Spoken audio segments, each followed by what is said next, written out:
I would say that the anxiety you have as you approach death is clearly a spiritual question, right? That's clearly a time when you're about to find out what happens when you die. You're about to find out what happens. You're about to meet your maker or enter blackness or whatever it is that happens when you die. You're about to experience that. And I would say throwing a medicine at that, treating that like it's a medical problem seems insane to me. Hello, and welcome to the Renaissance of Men podcast. My name is Will Spencer. Turn on, tune in, drop out. Timothy Leary, the famous LSD advocate, spoke these words in 1967 at a gathering of 30,000 hippies called the Human Being in Golden Gate Park, San Francisco. And with those 6 words, he changed America's relationship to psychedelic drugs forever. Today, almost 60 years later, major influencers and celebrities like Joe Rogan, Aubrey Marcus, Aaron Rodgers, Mike Cernovich, and many, many others talk about how the plant-based drug ayahuasca has changed their lives. And they even promote the drug as a lifestyle. But psychedelic substances have a dark history that no one who takes them, including me, is ever told about. And the lack of skepticism towards these drugs creates a giant blind spot that the media, in its ongoing abdication, fails to acknowledge. Which brings me to my guest this week. His name is Louis Ungit, and he's the author of the outstanding book, The Return of the Dragon, The Shocking Way Drugs and Religion Shape People and Societies. When he says shocking, he means it. Any sensible-minded person who reviews his evidence cannot deny the startling conclusion he's reached. And from having walked on that side of reality, I can't say he's wrong either. In our conversation, Louis and I discussed the story and arc of his book, the case for and against psychedelics, why transhumanism is worse than atheism, the biblical warnings of Pharmakeia, the so-called wisdom of spirits, and finding forgiveness in Christ. If you enjoy the Renaissance of Men podcast, thank you. Please don't forget to like this video, subscribe to the channel, and share it with a friend. Plus, leave a comment down below letting us know what you thought. And please welcome this week's guest on the Renaissance of Men podcast, the author of The Return of the Dragon, The Shocking Way Drugs and Religion Shape People and Societies, Louis Ungit. Hey, Louis, thanks for joining me on the podcast. Thanks for having me on. So thank you for reaching out. I think it was probably late last year and offering to send me a copy of your book. I have it right. I should grab it. I should have it handy. I got a copy here. Oh, great. Yeah, there you go. It's The Return of the Dragon. And, ayahuasca, plant medicines, sacred medicines, whatever, earth medicines, whatever you want to call it, is becoming very, very popular, of course, as part of my story. And in fact, I had a 2-hour conversation yesterday with a former Special Forces soldier who has the opportunity to go down to Mexico and do some work around this. And apparently it's very popular in many corners of the Special Forces community. So this subject is up. And of course, with Aubrey Marcus and Joe Rogan and all this stuff, it's the word, and Aaron Rodgers, the word ayahuasca is like a publicly known word. And it's treated with this real lack of skepticism, unfortunately. So how did you discover the subject of plant medicines and how did you begin approaching it? Because you have the most skeptical attitude that I've read, and it's actually fantastic because I was really ready to hear it. Yeah, thanks.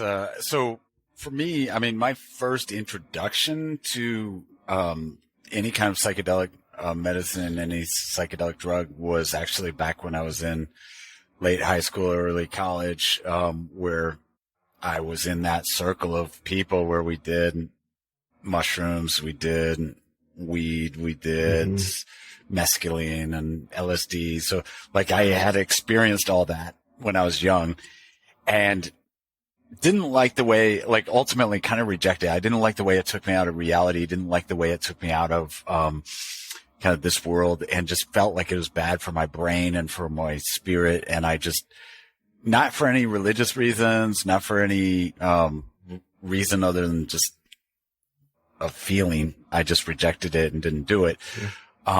It was not until years later, that I started to feel started to hear about it. Many of the things you were talking about, started to hear Joe Rogan talk about it, started to hear it kind of in culture. I remember hearing, this was not that long ago, it was after I had started the book, but I remember hearing the Boys Cast, which is Ryan Long and Danny Polish Chuck talking, and they said something along the lines of mushrooms are in. Like 10 years ago, you wouldn't take mushrooms. It wasn't a popular party drug, but now just everybody's taking mushrooms. Mm-hmm. And I'm also hearing it from, obviously Joe Rogan, Aaron Rodgers, Davos, like the World Economic Forum that has, they're big. They've been in the news kind of a lot recently for a lot of their globalist objectives. They had a psychedelic breakout where they did what? They had a group of psychedelic kind of doctors and shaman and that kind of stuff that went to Davos the last couple of years. So it just, and for me, so what I heard Joe Rogan talking about DMT. My wife had watched some documentary on DMT, and I thought it was interesting. Like, it's kind of an interesting thing where it's like people take DMT, they see these entities, they see these geometric shapes that look like Aztec shapes, that kind of stuff. Yeah. And in my brain, I was like, oh, that's a fascinating brain phenomenon. So that was just my assumption. It was like, there's this interesting thing that goes on in your brain when you take this particular drug. And I kind of heard about it, put it away, and then it kept coming back up for me. And eventually I just was like, this is fascinating. And at some point in time, I just went kind of down the rabbit hole and started reading every account that I could think of. There's online, there's forums of DMT accounts, that kind of stuff. So, books on, and eventually I kind of expanded my reading to include other psychedelics like magic mushrooms and LSD and other drugs. But, it's a fascinating thing. So just for anybody that doesn't know that much about DMT, dimethyltryptamine, it's the active ingredient in an ancient Incan drink that was called ayahuasca. And ayahuasca lasts for a long time. DMT in the synthesized version lasts for a short period of time, but has similar effects in both cases, where people see these entities, they see these shapes. The entities often get described as elves, machine elves. Sometimes they'll be serpent, human hybrids. Sometimes will be a variety of different hybrid animals, or that kind of stuff. So very similar things that everybody sees. And it seems to be somewhat independent of culture. So like if you're an Incan tribesman, you see the same things that you or I would see, or some hippie in Australia would see, or some businessman in Europe would see. It's pretty fascinating that you take this drug and you go to this one place and everyone sees the same things. Mm-hmm. Yeah. Yeah. I don't mean to interrupt you, but I can confirm that. Like, the things that I've seen, and people who listen to the podcast know that, part of my background is 15 ayahuasca ceremonies in the United States and Peru. And the things that I've seen when I actually have seen, physically shaped entities, have been hybrid creatures, and it has been, very tribal-esque kind of patterns. And I can't actually identify them as being part of any culture or something that some preconceived notion that I brought. Most of the time, I don't remember seeing, really clear outlines and shapes like some people report, but the few times that I do, they did kind of have that character to them. So please continue. Yeah. So, between that and I forgot, I read Graham Hancock. I don't know if you're familiar with Graham Hancock, but he's writes on Mesoamerica, kind of alternative history kind of stuff. I found him interesting, but he's super into ayahuasca. Like, that's he's written books, on ayahuasca. He wrote a book called Supernatural that I read, on ayahuasca. And he's convinced that they're real, that the entities are not, a weird brain phenomenon, which is what I thought initially. He's convinced that you see real things that continue to exist after you come down from your high, that they're real entities, real spirits that you see after that it continue to exist regardless of whether you're high on the DMT or the ayahuasca itself. Mm-hmm. And that was a common thing that was said. So as I started to read the research, which by the way, there's some work that Dr. Rick Strassman has done. And if you just read the studies, they're fascinating because it covers a lot of this stuff. But the overwhelming majority of people see these entities and claim that they're real, like claim that they so. Think about when you dream at night, you dream, you wake up, almost nobody wakes up and says that dream was real. They say, thank God it wasn't real, right? Like, thank goodness what I saw in that dream wasn't real. When people take ayahuasca or DMT and they come down, they say that was real. And the interesting thing is that they do that even if they're an atheist. So even if they don't believe in God, even if they don't believe in spirits, they come back and they say that was real. And as a matter of fact, the interesting thing about atheists is like a majority of atheists that take ayahuasca or DMT cease to be atheists after they take it. So it's pretty fascinating. You have to. And you have to. Yeah. But just real quick, that's my argument. And it's like when go ahead. Sorry, go ahead. No, you go ahead. Yeah, that's because you have experience with. I personally haven't taken ayahuasca, so yeah, go ahead. Yeah, you're better off. So this is my argument against people like Joe Rogan or whatever who say, I'm an atheist, I don't believe in God. It's like you literally drank a potion that lets you see and commune with spirits. That's what ayahuasca is. You are literally communing with a disembodied plant spirit that is working on your energy body or spirit, depending on how you frame it.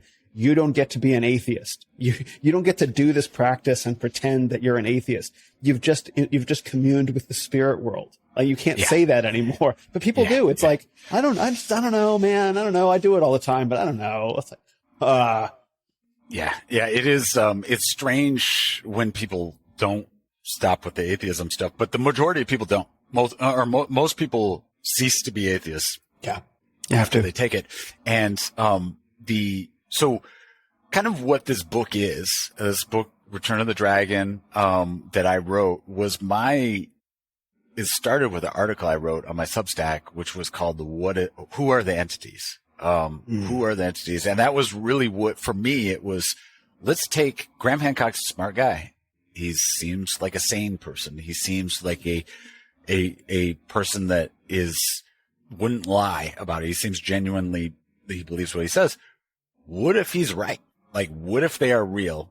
If he is right and they are real, who are they? And that kind of is the foundation for my book. So I went in almost with no preconceptions and just was like, okay, what does history say? What does science say? What do the studies say? What does philosophy say?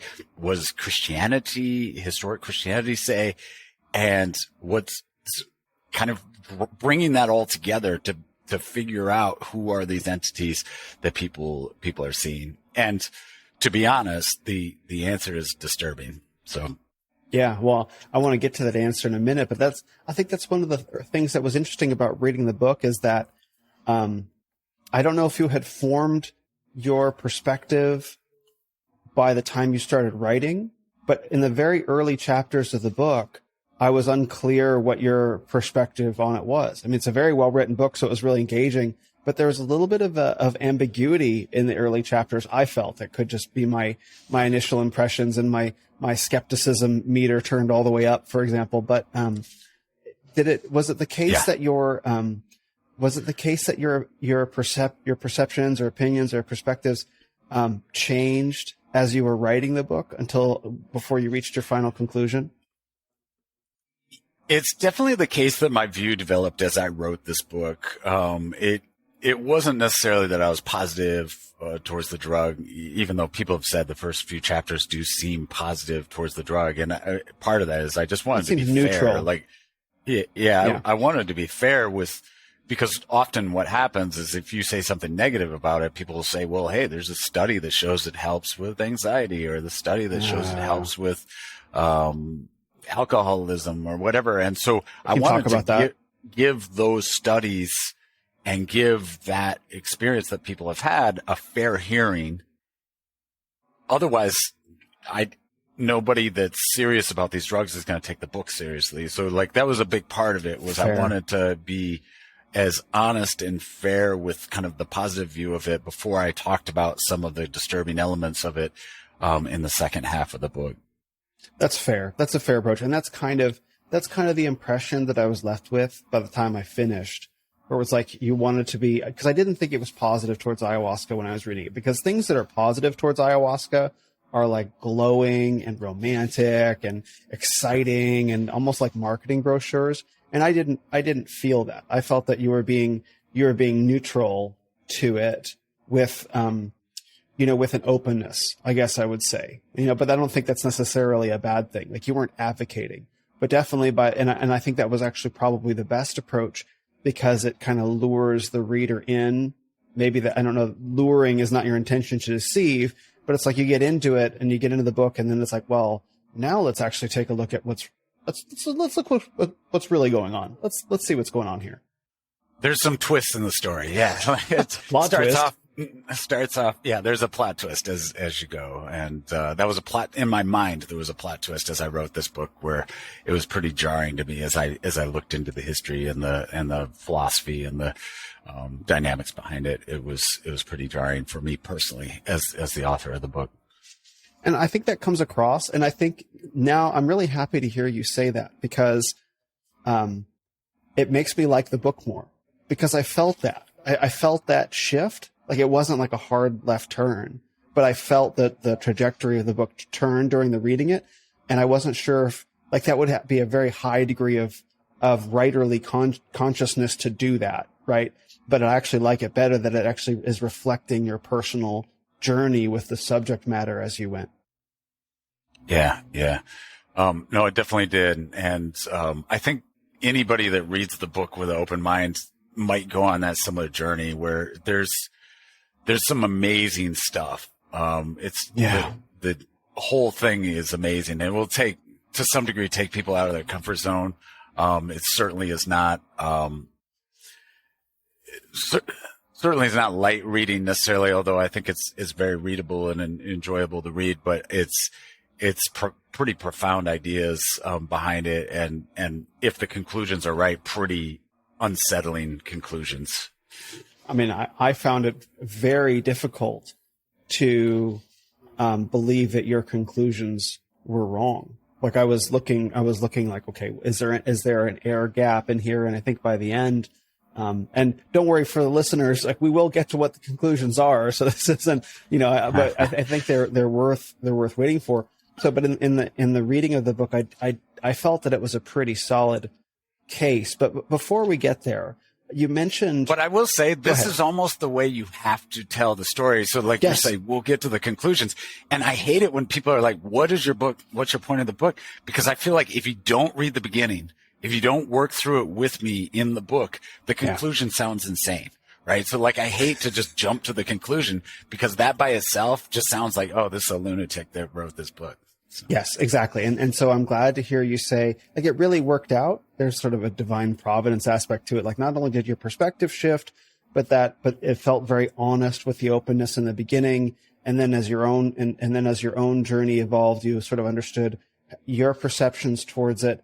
And then also it makes the thing more readable and enjoyable, right? Versus like, I'm just going to hit you over the head with this conclusion right now, which might actually, turn a lot of people off that need to read it. And I think you might have said something like that to me in some of your initial emails, perhaps, I don't know, but I had that impression that, people need to read this. So you go easy on the front end so that they're invested by the end. It's like, look, I understand the case that you're making. Like, I'm not dismissing you. Now read this other side of things. It's like, then that's what makes it so challenging. Yeah. And like I said, there's authors that I respect that are into ayahuasca. There's people, and even like, we've talked about like Joe Rogan and Graham Hancock, those kind of guys. Like, I don't dislike those guys. Like, I like, like there's elements of those guys I really like, but like at the same time, so I think to give them a fair hearing and to kind of go through it with them, I think is important. Yeah. So let's start with what people say are the benefits. So you mentioned that you had read Graham Hancock and Rick Strassman, who I think wrote the Spirit Molecule, I think is that his book? DMT, the Spirit Molecule? Yeah. So Spirit Molecule. Yep. And Yeah. you broke up a So little bit in your question there. So. Oh, okay. I was asking, like, saying that you started by, you mentioned Graham Hancock and Rick Strassman, the spirit molecule. Yep. And I was saying, let's start with the case that people make for ayahuasca, like, or whatever sort of plant Sure. medicines. Ayahuasca just happens to be the most popular one, but there are many of them. Mushrooms is another one.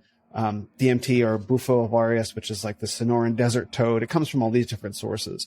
But what are the cases that these scientists, celebrities, researchers, Davos, oh, that's so scary. What's the case that these individuals and organizations make for these substances? Yeah, that's a great question. So there's a variety of things that people say that are good about psychedelic substances as a whole, and there's been very detailed studies at Johns Hopkins University, at New York University, at University of Wisconsin-Madison, and they've done very detailed studies on people that have problems. So if you take people that have anxiety, or you take people that have depression, or people that are struggling in some way from a mental health standpoint, maybe with addiction, and they'll give people psilocybin, which is the synthesized version of magic mushrooms, or they'll do DMT, and they will then kind of evaluate them and see if it helped or not. And interestingly, it does help. Like, the studies over and over again show there's clear benefits to calming anxiety. There's clear benefits to healing post-traumatic stress, for example. There's clear benefits to addiction. LSD, interestingly, back in the 1950s and 60s, before it really got banned under the Controlled Substances Act, and kind of even for research, was eliminated by the end of the 1960s, early 70s. LSD was widely used as a cure for addiction, for alcohol and tobacco addiction. So people will take those studies and say there's real therapeutic benefits that have been shown with studies for a variety of psychedelic medicines, drugs, whatever you want to call them. Yeah. So that's point number one. Now, the interesting thing is, as you read the literature on this, a lot of people are not happy with it just being a medicine for the sick. What gets said over and over again is that it is good for the healthy. It helps with creativity. It helps with morality, like openness to other people, a willingness to explore your own humility in the world, a love for everyone. And those are the things that's interesting. Like, the therapeutic aspect of it gets brought up because everyone respects helping somebody that's sick. There's a value to, everybody sees that. But the real thing, a lot of these advocates, whether it's Michael Pollan or Graham Hancock or Rick Strassman, Terence McKenna, the real benefit is to help the healthy, to expand the consciousness of the healthy. Lex Friedman had a podcast a while back where he talked about how it can just be used to take humans to the next level of consciousness. And so as you asked what purported benefits are, that's it. So a wide variety of therapeutic benefits, but also just taking humanity to the next level is what is stated as the benefits. Yes, and they use these studies on the improvement of symptoms of modernity, right? Depression and anxiety are symptoms of modernity. And when I went down to Peru for my ayahuasca retreat, and actually, as I think about the ones I did in the United States as well, the people who were there, who were sincere and weren't just looking for kicks, there's always that number of people, they were suffering from symptoms of modernity. And that's pretty well acknowledged within the psychedelic community, right? Like that I participated in, that the most of the reasons why people are there, in fact, the shamans at the center in Peru, I asked them, they see so many people they saw so many people per year or per month. And I asked them, they didn't speak English, so I asked them through a translator because I was curious. I said, so what's interesting to you? I said, well, through the translator, they said most people come down for depression and anxiety, but the things that we're really interested in are, exorcisms. That's the stuff that gets that they did in their own private communities. So even they, like, not for people coming from the West, but for people in their own little tribal villages, right? So, I think the only valid case that I think can be made is that these people who are quote unquote sick, they're suffering from symptoms of modernity, not from anything like, I don't want to call it not real, because depression and anxiety are real, but let's frame the illness in a sense for what it really is. It's a spiritual illness brought on by the emptiness of our culture. Yeah. Yeah, that's a great insight, and I would agree with that. That's one of the things I think that we've lost track of as moderns is the difference between a clear health problem or a clear medical issue and a spiritual issue, and we blend those two. So we'll say, "Oh, you're depressed," and we don't think, okay, is that depression? Is that some kind of medical issue with your depression? Or is that because you're spiritually in a bad place, right? We don't try and differentiate that. We don't think about it. We kind of throw the same tools, the same weapons at both of those issues.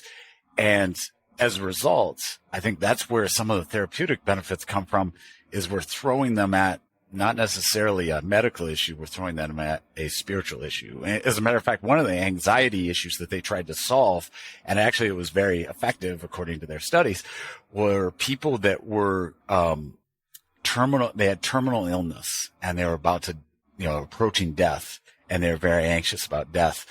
And psilocybin helped with that, quote unquote, helped with that. I would say that the anxiety you have as you approach death is clearly a spiritual question, right? That's clearly a time when you're about to find out what happens when you die. You're about to find out what happens. You're about to meet your maker or enter blackness or whatever it is that happens when you die. You're about to experience that. And I would say throwing a medicine at that, treating that like it's a medical problem, seems insane to me. And I think that might be why these quote unquote medicines that are from a psychedelic standpoint actually work, is they're treating the spiritual side. And, I think the spiritual question is something that we need to talk more about, because that word has almost universal positive connotations in modern Western culture. And one of the things I make the case for in the book is it should not. Yeah, no, we'll definitely get to that, because you mentioned something very important, which is that, these people who are dying of terminal illnesses, there are only rumored reports of these medicines having any kind of measurable physiological effect, right? Like, I have heard a story of someone, I have no evidence of this, but I have heard a story of someone who was at the center at the same time that I was, who did like a year-long or 6-month-long ayahuasca retreat and cured a cancer diagnosis. She was not in chemotherapy or anything like that, but, they're saying, oh, she was cured of her cancer. Now, I have no proof of that, right? Because I didn't meet this person, I didn't talk to them, but it's something that people were talking about. But one of the things that is known about the psychedelic world is that it doesn't actually treat illnesses. It treats, and you make a good point about the gap between medicine and spirit, that we're used to thinking of these, we might call them spiritual maladies, as medical illnesses, and those are not the same thing. So, but when people talk about the benefits of ayahuasca and medicine, like, oh, it's good for treating illnesses. Like, no, it's not for that. That's not what people use it for. Don't confuse the terminology, because you create this positive impression, using these small, narrow range of reported benefits as the foundation of using these substances in a much wider fashion, which you got into like with Lex Friedman and stuff like that. Yeah. There's an author named Rodney Stark, a sociologist. He also writes on church history. But he has a phrase that he uses is that in the absence of organized religion, you get disorganized religion. And Yeah. you don't get secularism, you get disorganized religion. And I think we're suffering as moderns. We suffer from that a lot, where we don't have the right categories for spiritual experience or medical issue. We don't have the right category for how one should approach death. We're a disorganized religion, right? Like we've got this disorganized way of viewing life. And, as a matter of fact, therapists and doctors are told not to mess with that stuff, right? They're told not to help with that. So for them, they're treating symptoms, and they have no idea about those spiritual questions, or those religious questions. When questions of death and questions of meaning and questions of purpose, those are only religious questions. Right? Those are not doctor questions. And those are questions that we need insight for. And as a society, we don't have. Yeah. Doctors stopped treating people sometime in the past 30 or 40 years. And they started, and people became the battleground for a war on illness. And that's what I say. We don't have a healthcare industry. We have a war on illness industry. And the war takes place in the bodies of people. People are the battlefield. So chemotherapy is a great example. Like chemotherapy is essentially like chemical warfare against cancer cells. And your body is the battlefield. And the hope is that the battlefield will survive longer than the cancer cells. That is indicative of the entire medical philosophy to medicine now, right? It's industrialized. And so doctors and this is how you get the COVID insanity with, grandmothers dying alone, in nursing homes, unable to see their relatives because we have to wage this war on COVID and, the humanity of the person, of these elderly people, that's secondary to waging this war. It's completely dehumanizing. And in the face of that, I can understand why people who are sensitive or who are seekers or whatever would look towards these more tribal, indigenous, family kind of traditions for the answers that Western medicine does not, cannot, and will not provide. But that doesn't mean there isn't a ditch on that side of the road too. Yeah, it's a pretty big ditch on the other side of the road. I've had Christians say to me, well, isn't it good that people give up their atheism? Isn't it good that people, that people have spiritual experiences? Isn't that better than them being atheists? And the thing I say that a lot of Christians doesn't register with them, but I sincerely believe it is there's worse things out there than atheists. Yeah. You can be in a worse position than to be an atheist. And I sincerely believe that some people do, by engaging in these practices, put themselves in a worse position overall than if they had never done them and just remained an atheist. Can confirm. And that's the Lex Friedman, right? So you have this really thin layer of studies that indicate that these substances improve modern maladies, depression and anxiety. And on that very thin but scientific foundation, they build this whole transhumanist, we can take humans to the next level. And that, I think, is where things absolutely spiral off the rails very quickly. Yeah. Yep. And I think, if you think about like Davos and World Economic Forum, and, you and I were corresponding on Twitter about that Yuval Harari guy, who's a transhumanist who has spoken at World Economic Forum, and I think he has some formal association with them. The chief scientist or whatever. Chief sadist. And he's very much a transhumanist, and I think that's where there is an effort of like, hey, what if these drugs can take us to the next level? What if it can, make us superhumans?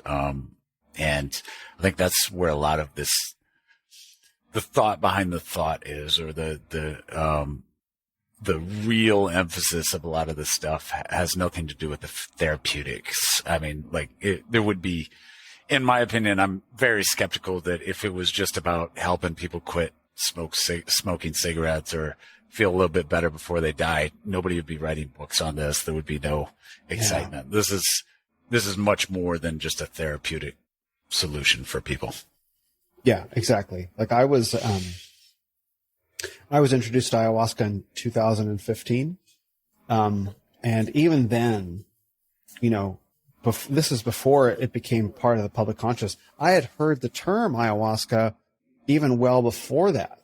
I had associations that it wasn't something that I wanted to do, but the opportunity came up in 2015. I was like, oh, why not? But even in 2015, they were talking about, this guy said, an over harvest, right? That it was being pushed too hard into the public. And so now 7 years later, you know, gosh, that it's part of the World Economic Forum in Davos is truly scary because, you know, at least an atheist says there is no God, but the transhumanist says we will become gods. And that's worse, right? Yeah. That's a hardened position. Yeah. And I think that Yuval Harari, he wrote a book called Homo Deus, which is, God man or whatever, which exactly his argument is that we already have become more powerful than the gods. And eventually we're going to get to be like, Zeus or whatever, in that sense. So there definitely is that view of transforming humans into gods. And I think one of the things that, my next I just wrote an article on this, and one of the things that I think my next project is going to be is how we have mixed magic and science together and how they never were really separate, but we're taking kind of scientific ideas and we're mixing them. Like a lot of these, one of the things I talk about in Return of the Dragon is that the word for magic in ancient Greece was Pharmakeia, was the use of drugs for spiritual purposes. And so we're taking magic and we're applying some science to it, and we're doing roughly the same thing magicians have always done, which is manipulate the stuff to get something great. And people have always been doing that for all of generations. And I feel like we're unbounded by the church, unbounded by Christianity, unbounded by scriptural principles, unbounded by a God that cares about us. There's no limit to what we can do, and there's no limit to the manipulation behind humanity, and no limit to our efforts to transform ourselves into gods. Yeah, and all these guys, Graham Hancock, Rick Strassman, Noah Harari, all these guys, Michael Pollan, they all say the same thing, that we have to throw off, and it's not new. Different people have been saying it, essentially since the French Revolution, really. But different people have been saying, we need to throw off all these constraints of Christianity telling us who we are. We have to get rid of this outmoded notion of God and explore the cosmos within our own minds and explore our sexuality and throw all this stuff off. Like, all these things go together, and we have to throw off the patriarchal order. Like, all these things, they're all very intricately woven together. And I think, in the same way, I'm reading this book right now. I've talked about this before on my podcast last week, Libido Dominandi by E. Michael Jones. So what this book talks about is how sexuality, sexual liberation essentially was used as a wrecking ball for Western traditional Christian values. He frames it in terms of Catholic values, but it's Christian values as well. And I think that is probably reaching its end point as we see a lot of this like transgender nonsense, right? And like the end of the dialogue, end of the dialectic. I sometimes wonder if psychedelics are the next wrecking ball they're going to try and use. That's an interesting comparison that you just made, because that's one of the things I've pointed out on Twitter, is that if you take a curve of the acceptance rate of gay marriage, for example, back in the 1970s, back in the 1980s, even the early 90s, a majority of people in the United States believed that homosexual acts, sodomy, should be illegal. A majority did. Today, a majority of people, overwhelming majority of people, believe that not only should it be legal, that gay marriage should be legal, that the whole thing, they're fully on board with it, it should be celebrated. So just within, I mean, we're talking about a 30-year period, within many people that are listening to this podcast lifetime, there has been a giant shift. I mean, even Barack Obama's first term, he ran against gay marriage. Like, that's how fast all of this has changed. Here's the crazy thing. You compared the two, the same curve, slightly delayed, is happening on psychedelics, where 10 years ago, everybody was against legalization. Everybody thought it was bad for you. Everybody was, I was with my kids, I was watching old Saved by the Bell episodes, and they had an episode about pot that was just like, pot was the worst possible thing that somebody could do. Like, people were, it was horrific on the episode with somebody was smoking pot, and it was just like really, really bad, real preachy. You don't remember those episodes from old TV shows, but now, like, I can't imagine that episode. People would laugh at that episode. And I tell my kids, like, as a kid, driving around, I would see billboards. It was regular for billboards just to be say, don't do drugs, or dare to stay off drugs, or whatever. I can't remember all the campaigns. Now, like, literally a majority of the billboards, I live in Michigan where pot is legal. A majority of the billboards are saying that pot is, they're advertising buy pot from our store, or for sale. Don't leave our town without saying hi. And they spell hi, H-I-G-H, so like, those kind of billboards are all over the place. And we're talking about, I'm not that old. Like, we're talking about, like, just that transition from me being a teenager to today. There's been a giant shift in the attitudes towards pot, but it's not just pot. It is ayahuasca. It is psilocybin. It is, like I mentioned earlier, people are just changing their views, and the legalization curve is crazy as well. Like, the number of places that had legal pot 10 years ago is like 0. And now it's almost every state has either legal for recreational, legal for medicinal, or has some kind of effort to legalize it, legislation working its way through the system. And the same is happening with other psychedelics. Michigan has certain counties where psychedelics is decriminalized. Oregon has, I think for the whole state, has decriminalized psychedelics. It's going to go real well. Yeah, in Colorado, certain areas have decriminalized, and they're working on the whole state there. And there's other places I'm forgetting it all, but like the same process that took place with pot is happening with stronger psychedelics. And I think a lot of people is just like, well, why is it illegal? It's not addictive. It's good for you therapeutically. It's good for you spiritually. And the comparison that people always do is like, hey, alcohol is legal. So like, people beat up their wives on alcohol. Nobody does that when they're on magic mushrooms. So why not legalize magic mushrooms? Right.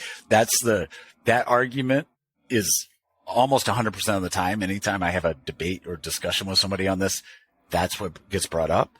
Mm-hmm. And so, anyway, that's a long answer to what you said, but that comparison between the sexuality and the transformation, and you're right, the sexuality has been a giant battering ram for Christianity. I can't tell you how many people I know that were Christian kids growing up that ceased to be Christian because the church is hateful towards homosexuals. Right? That's what they told me, is the church hates homosexuals. I can't be a part of a church that hates homosexuals. So like, that battering ram, or for that matter, I think a lot of people, they don't necessarily turn on Christianity, but they don't feel comfortable in church anymore because they're into porn. That's almost universal all over the place on the internet, or they're living with their girlfriend and they just don't feel comfortable. So the sexual sins, whether homosexuality is a big one, but like, they're also premarital sex and pornography are just widespread in culture. And I think it absolutely has been a very effective battering ram for the church. And I do think the next wave is psychedelics. Mm-hmm. Yeah, I agree with you. Gosh, and that people don't beat their wives on mushrooms and pot. So that makes it okay. Like, that's the lowest bar in the universe, because not everyone who drinks alcohol beats their wives, and they're right. Like, why is that? Yeah. Why is that the standard? Like, and I know why it's the standard, but go ahead. Yeah. I mean, I wrote an article kind of explaining the differences in light of my book. If people want to check it out on my Substack, but, I think, the big thing I tell people is like with alcohol, yeah, there's downsides. And, as Christians, the Bible warns lots of times about not over drinking, not drinking too much. Don't be a drunkard. Drunkards won't enter the kingdom of heaven. Like those things are said in the Bible. But the downsides for alcohol are well known, right? We've had them throughout our history, throughout the 2,000 years of Christendom, going back to almost the beginning of civilization. We've always had alcohol as society, and we know exactly the downsides. We know, I can tell you like how many drinks it will take for me to be in a bad state, right? Like we know what it is. Doctors know what it does to your brain, how long it lasts, that kind of thing. You can drink moderately. You can drink not at all, right? Like there's all these different things that you can do. And we know that society as a whole can function. We know sometimes there's some good things, right? You have a couple of drinks when you're in a social setting and like it loosens the conversation a little bit, right? So like we know the ups and downs of alcohol.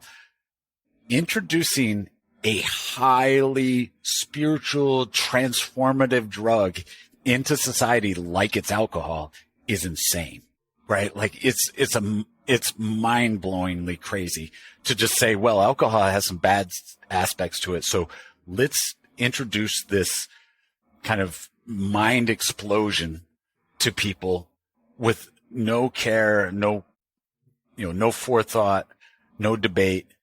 Let's just do it.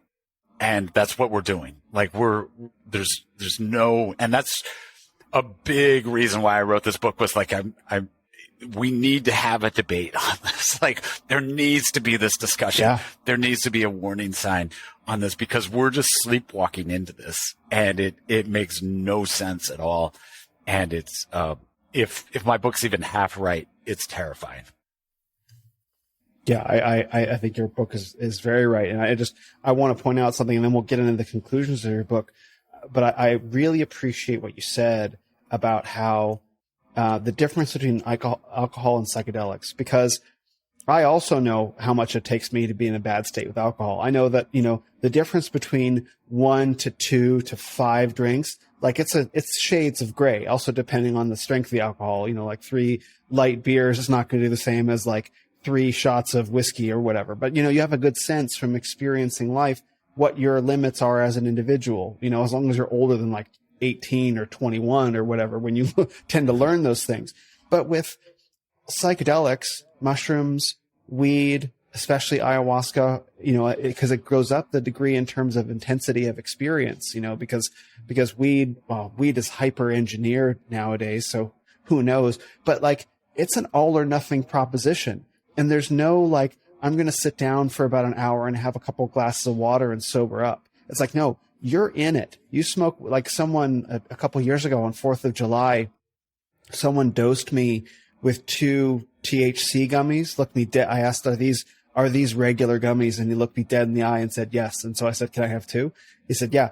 Like 30 minutes later, I'm like, oh, fuck. Right. It was fucking 8 hours.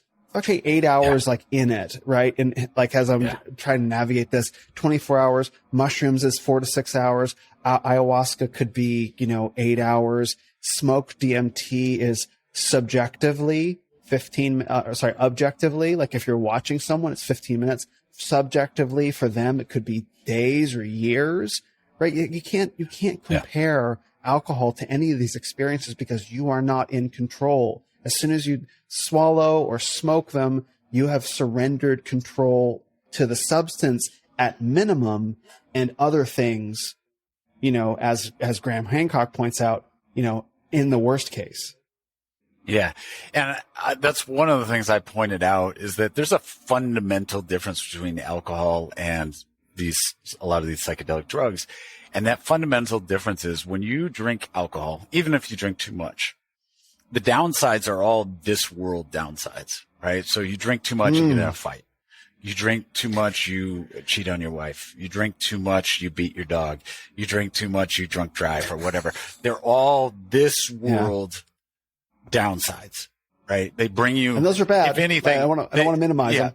I don't want to minimize them either, but they're all things that happen in this world with entities that have bodies, right? They're all things that are real things in this world, carnal things. It's a carnal, the sins you commit are carnal sins. Mm-hmm. The sins for almost everything else we've talked about, I would say everything else we've talked about, the potential downsides are with entities that don't have bodies, that aren't in this dimension, aren't in this world. And so when you take too many edibles or whatever, you might not be beating your wife. You might not be drunk driving, but there's some risks that are every bit as real. But I would argue on a higher level, on like even a more profound danger. And that's hard for people to believe. It's kind of like my atheist statement where there's like worse things than atheists. There's worse things than the downsides to alcohol. There really are. And again, the Bible warns deeply about alcohol abuse, and I do too. Like, don't drink too much. Don't engage in any of the stuff I just talked about. But there's levels of evil in this world. And I think when you start to look at the history of some of the abuse of some of these psychedelic drugs, you'll see that those levels can get far beyond a drunk driving charge. Yeah. I mean, as long as you're willing to accept that that's real, and that's a big problem, is that we've lost. There's a great book by Father Seraphim Rose called Nihilism, which I highly recommend. It's I've been working on it for a while. It's one of the best books I've read in a really long time. He was an Eastern Orthodox priest, and it's just a gripping conviction of all of Western culture and what has happened step by step during the decline of Christianity. And he describes the process of how we got to essentially what we call scientism today, where science is God. But what happens when you make science God is that people still have we might say a mystical side to them, right? They still seek that. It's built into us as beings. God designed us that way. But if you don't give them an outlet within Christianity, within religion, they snap into mysticism and occultism. And so that thing that you're talking about right now, where people are like, oh, there's no such thing as, disembodied beings. I'm just going to get high and have a good time. You know what I mean? It's like, well, that snap is about to happen as people actively begin communing with spirit, so that people have to be made aware in the way that you're making them aware right now. Yes, there are consequences on higher planes of reality. And like, Dawkins and Hitchens and all these guys, and Harris, they're not relevant anymore. Yeah. Now we're talking about the guys that are actually talking about mysticism informing the human experience in a positive way and becoming transhumanists. Like, that's where we are. And that's not really arguable anymore. And so I think it's important to highlight that for people who want to make that argument. Like, it's just a little bit of mushrooms, bro. What's the big deal? It's just I just tried it once. It's like, well, you're messing with things that, and even whether you know it or not, they can come mess with you. You're in their house, right? Yeah. Yeah. Yeah.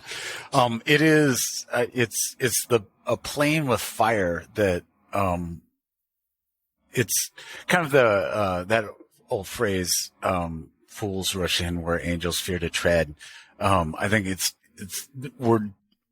we are rushing into something without any recognition of why it was banned in the first place. Of like, why does Western civilization, why have we never, it's not like these things didn't exist. Hashish was present in the Middle Ages. A variety of mushrooms were present in Northern Europe before the Christianization. We encountered mushrooms and ayahuasca and all that stuff when we, came to Mesoamerica. So we've had plenty of opportunities to engage in these things throughout Christian history. Why didn't we? Like, why did Christianity ban these throughout the years? And, I think that's a question that we need to ask. And that's a question that, fools rush in. People are just rushing in and not even asking, was it just them being weird? Was it just old people being, Victorian fun spoiling bishops or whatever didn't want us to have a good time on weekends. Is that what it was about, or was there something deeper? And I think there was definitely something deeper. I agree.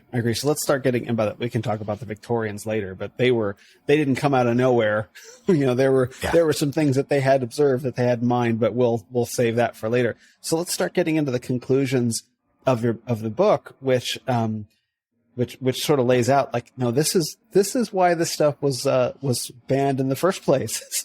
It wasn't to spoil fun on the weekends. There were a couple of things going on. Yeah.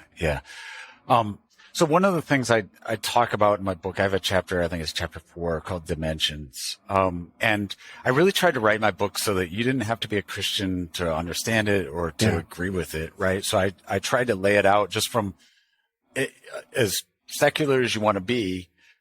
Quantum mechanics argues there's up to 10 different dimensions. If you've heard the term dark matter, there is an idea that up to like 70, 80, 90% of the matter in the universe is in some other dimension, right? To make all the math work for the motion of the planets, that kind of stuff. So this idea that there's another dimension, this other space where things may be, entities might be, is something atheists teach, atheists believe.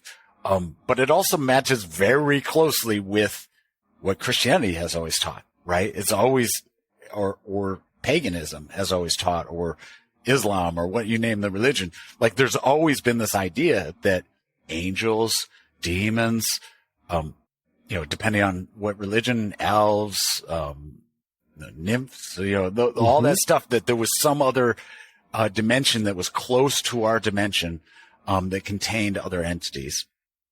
So I touch on that in the book.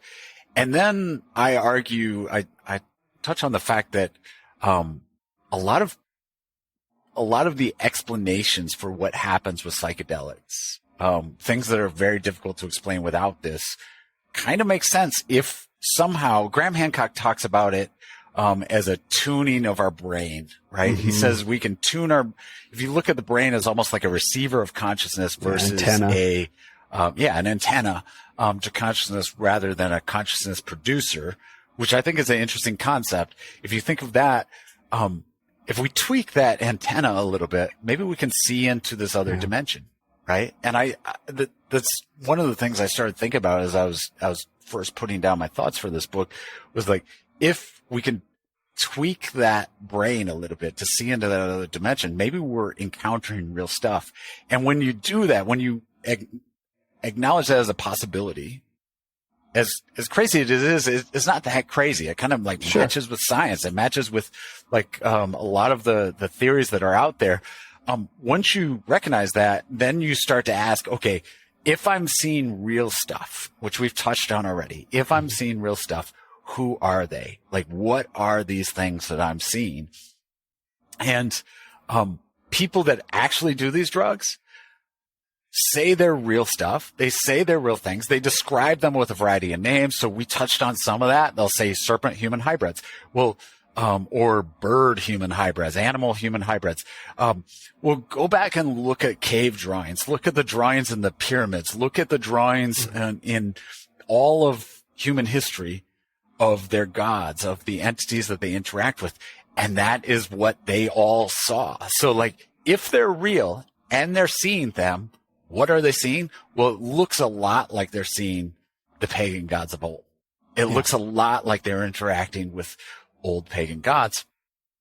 And that's a very interesting thing. Like, if it's true that those old pagan gods aren't just, we always like assume they're just myths. Like, there's just like, you hear these stories, oh, the Romans are crazy. I can't believe they used to believe in that stuff. Or like, I can't believe that the Aztecs believed in these ancient gods. But what if they actually were observing real stuff? And if you rewind back and you say, okay, they did have these cults that had these psychedelic drugs, like the Romans did, the Greeks did, the Northern Europeans did, the Mesoamericans definitely did.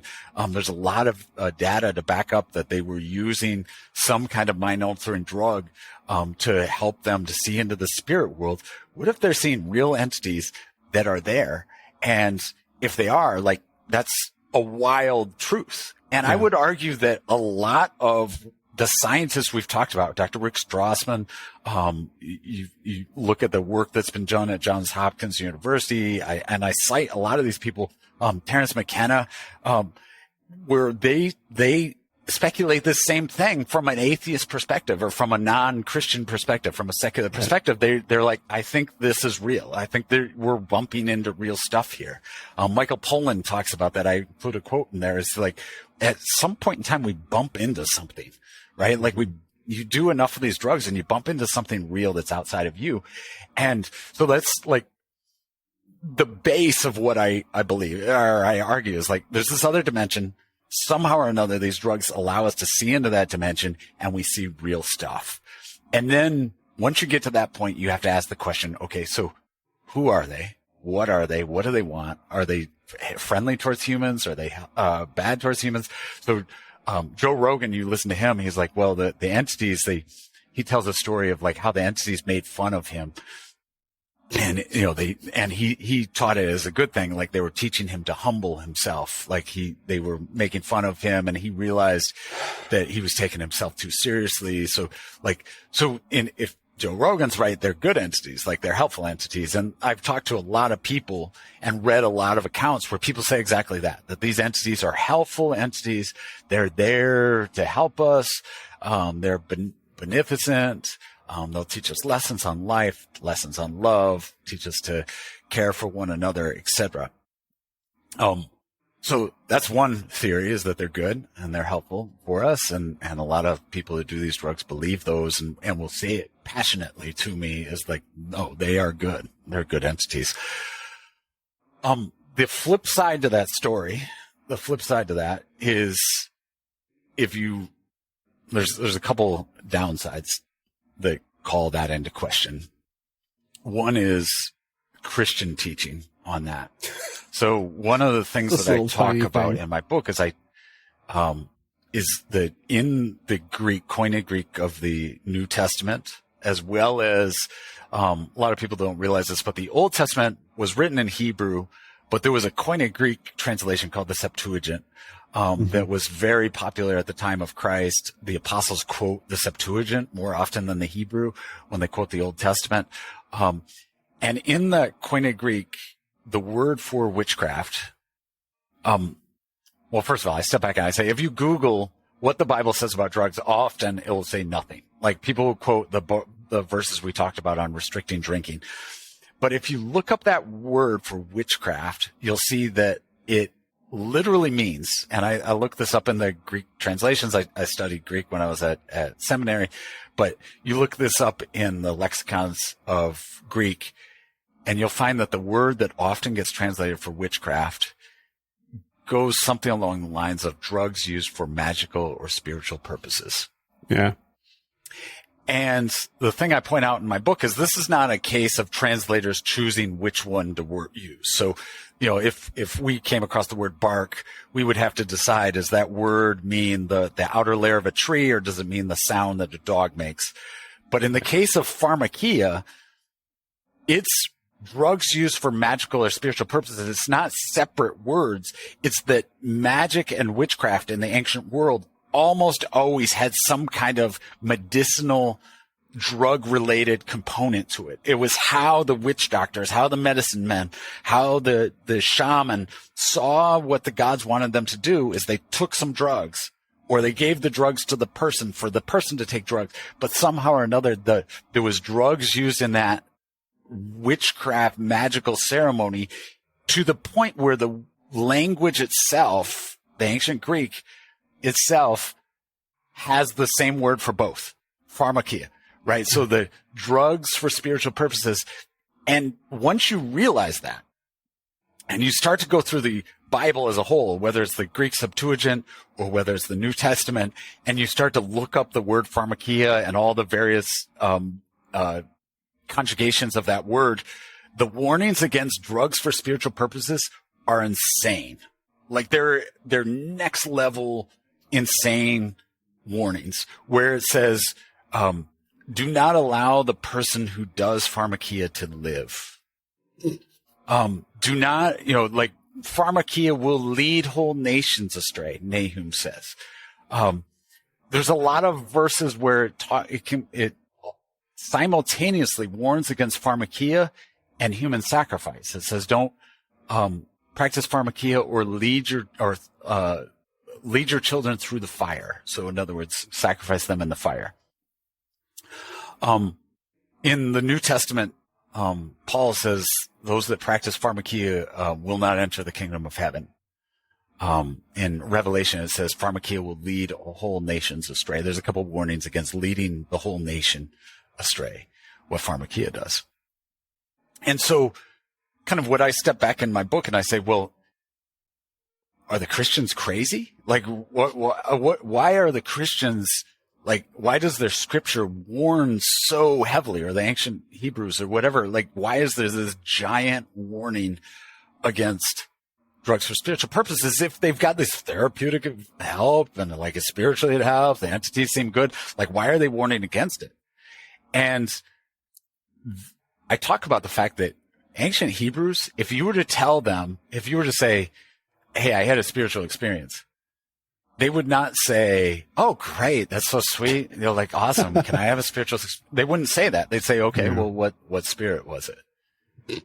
And and that question of like, what spirit was it is an important question of like, what kind of spiritual experience are you having? That's something we don't ask in modern America. We're like, the idea of asking like, what kind of spirit was it? What are you talking about? It was just a good spiritual experience, right? Yeah. So that's one thing the Hebrew would ask. The other thing the Hebrew would say is like, okay, so how do you know it was a good spirit? And you say, well, it helped me. It helped me with my anxiety, or like it seemed really nice when it was talking to me, or made me feel more confident when I was done. And the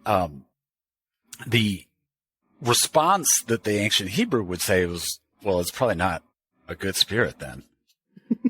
Because in the Bible, in the ancient world of Christianity, good spirits would be like angels.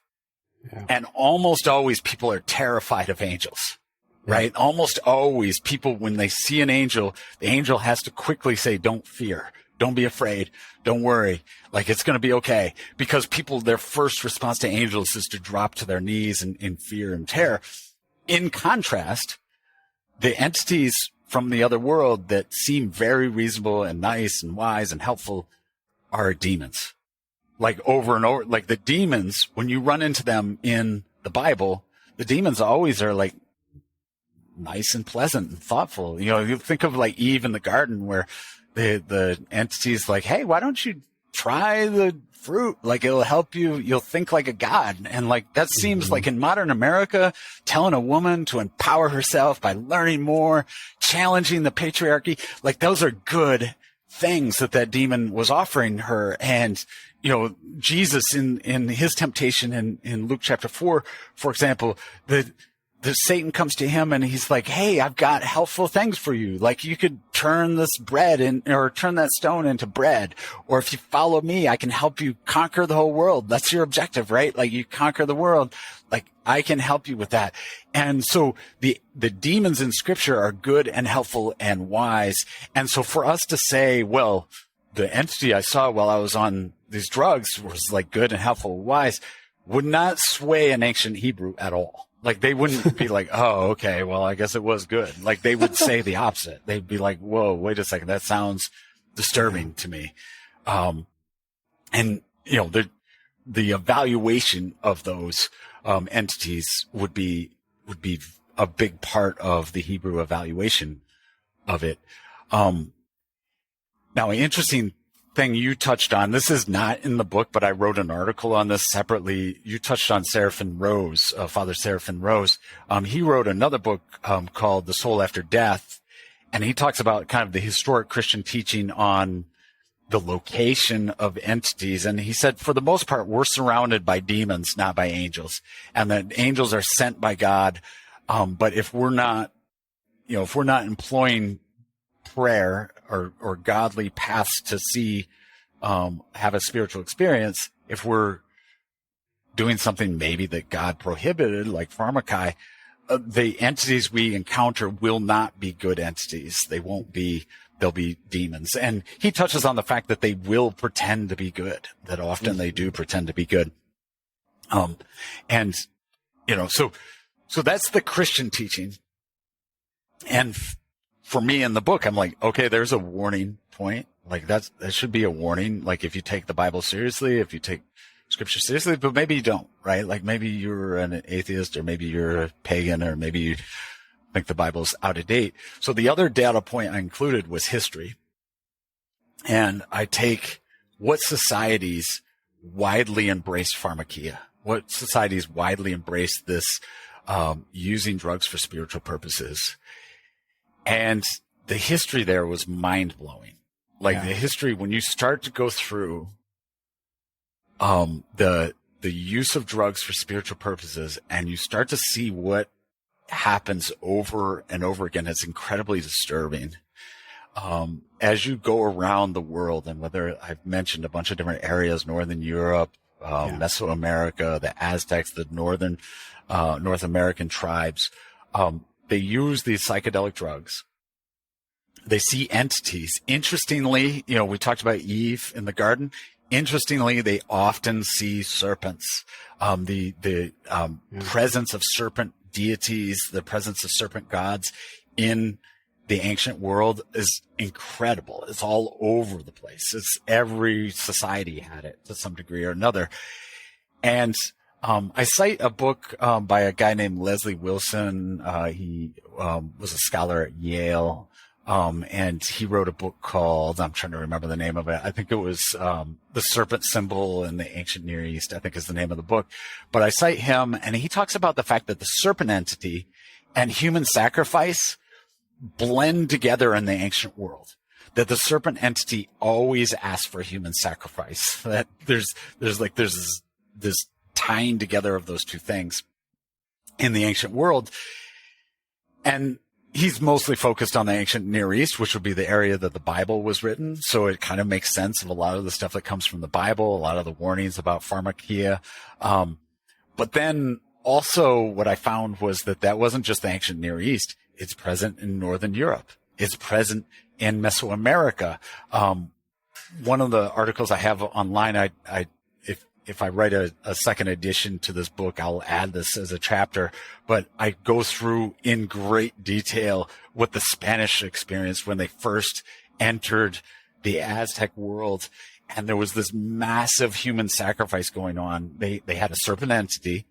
There was massive human sacrifice, 250,000 people a year. Some people think they were sacrificing, estimates vary a little bit, but like giant numbers of people were being sacrificed. And a lot of times they go to war just to get people to sacrifice. That was part of the purpose of going to war. But the thing that the Spanish recognized is that they would take mushrooms, and those mushrooms sometimes had the name of the serpent or the dragon. And they'd take these mushrooms, and the Spanish said they'd take these mushrooms and it would cause them to go insane, and they'd go eat people, or they'd go get really violent and murder each other. And so the Spanish observed kind of what my whole book is saying, is like there was this use of drugs for spiritual purposes that then inspired some of this terrible violence that took place. And so I talked about the two different points that I had. One was what the scripture said, about the Christian Bible said, and one was kind of just a historical look. And that second one, the historical look, is a big challenge to people like Graham Hancock, and a big challenge to people like Joe Rogan, where Graham Hancock went on Joe Rogan's show and he said, hey, if we could just get all politicians to take ayahuasca, the world would be so much better, right? Like if we could just get everyone to take ayahuasca. And my challenge to him is it's called the Inca, and they sacrifice people at an industrial rate, right? Like we've taken, the Aztecs took magic mushrooms and sacrificed people at an industrial rate. So like, it's not like we have not tried to expand people's consciousness or open people's minds. As human beings, we have. And it's hard to imagine how you could be less enlightened than sacrificing 250,000 innocents a year at the altar for the sun god or for a serpent deity. Like it's hard to imagine that. And so those two data points put together, I say, well, based on those two, we should be careful. Yeah. We can't just sleepwalk into this. If these entities are real, if it's not just in your brain, as science is showing, as religion has shown, as philosophy has shown, if it's not all in your brain, look out, right? Like, look out and take the warnings of scripture like the warnings of Pandora's box of if you're watching an Indiana Jones movie and he comes across a tomb that says, don't enter, you'll be cursed. Something bad's going to happen if he enters that. Take scripture, take these warnings of history as that, right? Like if we just sleepwalk into this and we say, well, it helps quit smoking. Let's do it. Or like, it's not as bad as drinking. So let's do it. And we just enter this. We are taking a risk of epic proportions. And if you take the Bible seriously at all, it says it will lead whole nations astray. I found that conclusion in the book when you tie those three things together, that psychedelics, serpents, vision of serpents, and human sacrifice. Like I thought, I was taken by surprise by that, actually. I didn't really know what to expect going into the book. And when you started laying that case out, I wasn't skeptical because I was predisposed against the theory. I was being skeptical because I wanted to make sure that it was solid. Like I'm going to apply as much of my mind to this as I can to see if there's any air gaps in this, because it's so significant. And I did that, and I didn't find any gaps in it. In fact, it was frightening how strong and undeniable that conclusion is. And just to make it really clear for the listeners, the conclusion that you came to is that psychedelic use, visions of serpents, and human sacrifice are tightly linked around the world, not just in Mesoamerica, but also in Northern Europe. I think did you provide an example in Asia and also in the Middle Yes. East? Yep. This is a thing. This is a global thing. Human we take mushrooms or whatever local psychedelic is available. We see the vision of the serpent and then we conduct human sacrifice. That's what they did. And you have other examples, yes. I think from Greece or something like that. Like you provided lots of examples. Honestly, like when you look, there are at least hints, if not hard proof, there's at least hints that there was the use of drugs for spiritual purposes almost everywhere. Like it's so widespread. It's amazing. Like it truly is shocking when you start to look into like at least the indication that people were using drugs for spiritual purposes in almost every corner of the world. And I'm cautious with that. Like historians disagree with everything about everything. You can't find two historians that agree on everything perfectly, but there's at least indications of drugs used for spiritual purposes almost everywhere you go. Shamanism is a very widespread practice, and shamanism more often than not uses hallucinogens in the work that it does. Oh, absolutely. Yeah. And I think now, to be clear, during my experiences in ayahuasca, I did not have any impulses to commit human sacrifice. Yeah.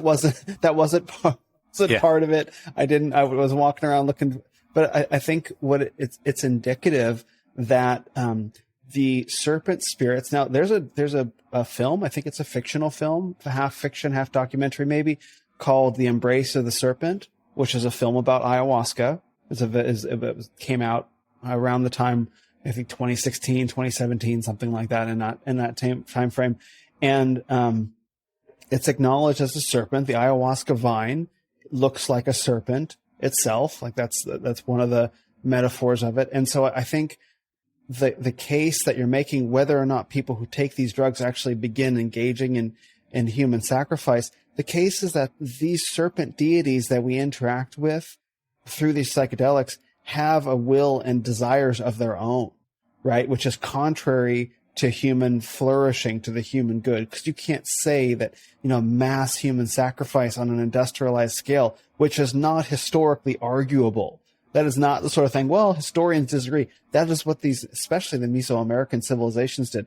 They are worshiping these spirit gods through anti-human practices, serpent gods through anti-human practices with the use of psychedelics. Like it's shocking, how much of that was going on. Yeah. Yeah.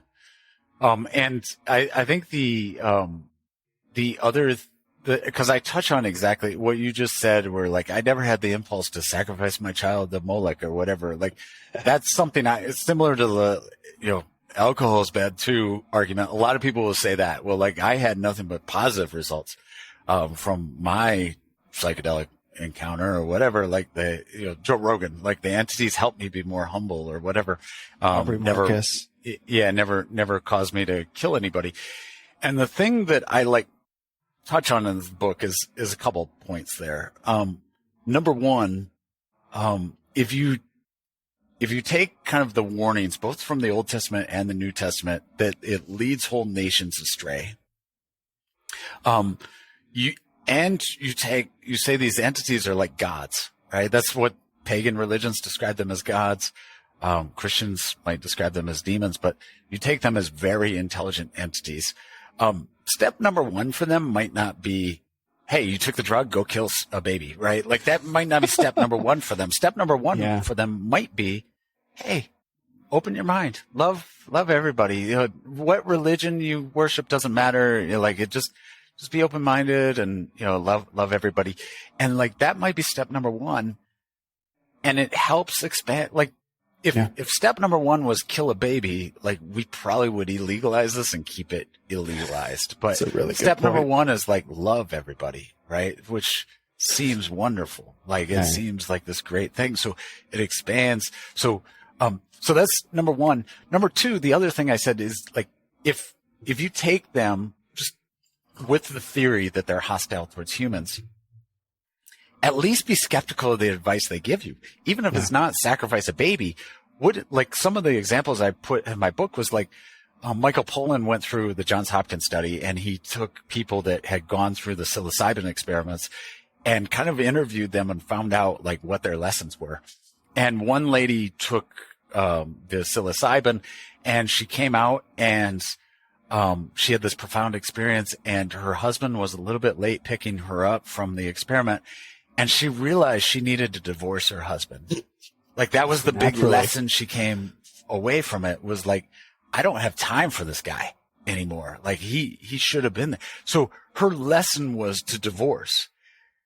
And so I don't know if she had kids or not, but broke up a family, violated vows that she had made financially, whatever. Like, and if you assume that all spiritual experiences are good, like I think Michael Pollan does in that book, How to Change Your Mind, then she did the right thing, right? Like the entities were good. They told her a good thing. She learned and she grew as a person.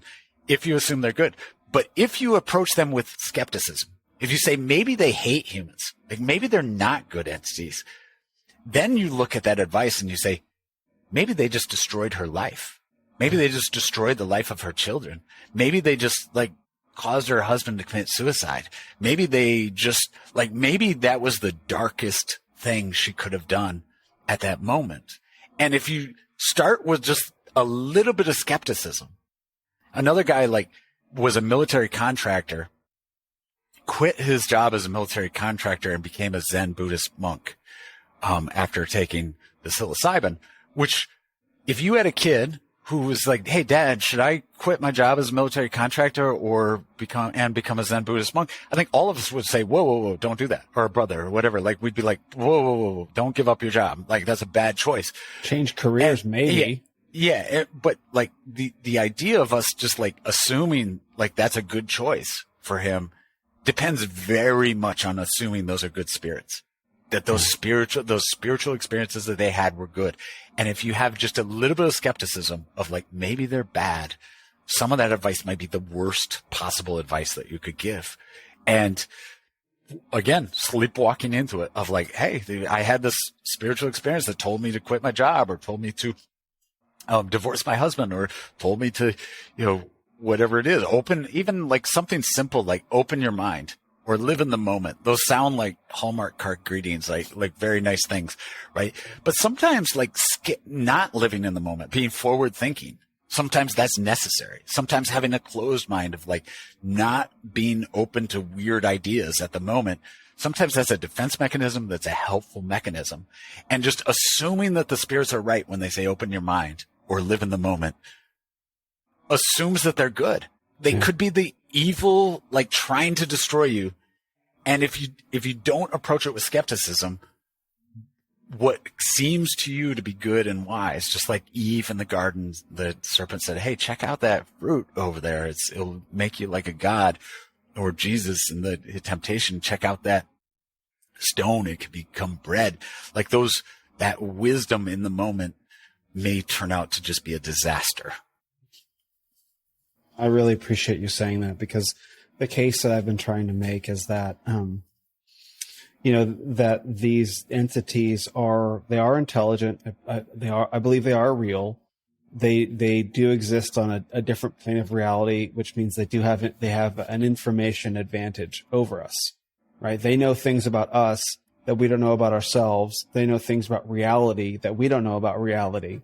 And so when we're talking with these spirits, if you go in with the default assumption that everything that they'll do is for our benefit, then that's really naive, because you have no proof of that at all. Besides, like, well, I had all these benefits, or I heard about someone doing that. You really, really don't know. So you're going into this, this is a Twitter thread that I did. You're going into the situation with a disembodied spirit that has an information advantage over you that you have no way to follow up with them. If they give you bad advice and you follow the advice, what are you going to do? Like, you're not going to take the ayahuasca again and show up at the door and be like, hey, that was terrible advice. Yeah. There's no accountability. Exactly. And so then you go do that. And let's even assume, like in the case of like Joe Rogan or like Aubrey Marcus, on the Aubrey Marcus podcast that he did with Aaron Rodgers, he was relating this experience that the Mama Ayahuasca or the grandmother spirit was showing him all these horrific ways to die, sliding naked down this tree, being ripped open, like bugs burrowing out through his eyes, grueling things that this was putting him through. And then the spirit told him that he had cancer. And then he finally broke down. He relates this in his own words. Aubrey Marcus does to Aaron Rodgers. Like, this is recorded.